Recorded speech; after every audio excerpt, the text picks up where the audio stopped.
Some food banks and pantries are still reeling from last week's snowy weather. In fact, some families did not get their needed groceries.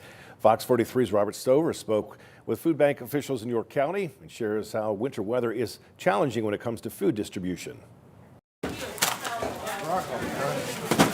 It was all hands on deck at the York County Food Bank as volunteers from Harvest a Blessing Food and Clothing Pantry tried to make up for lost time. Unfortunately, I had to close down due to the weather on Tuesday and last Friday. Last week's winter weather made it difficult for some people to access food at their local banks and pantries. Shari Gordon, executive director of Catholic Harvest Food Pantry, also found it hard to get food out. There were volunteers that couldn't necessarily get in because of the weather.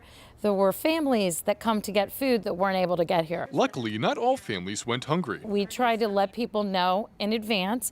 When we made the decision, we were going to close on Friday so that we could get a lot of people in, as I said, on Thursday, and prepare people to be on the schedule for Monday. Gordon says pantries rely on one another to distribute food if one location cannot. I think the community together, really comes together in times when there is weather issues or other issues. And pantries like Toby's are giving people extra food to fill the gap from last week. When I see these families come through here with their families and their children, I just get so teary-eyed and my mind goes back to when I was a little kid.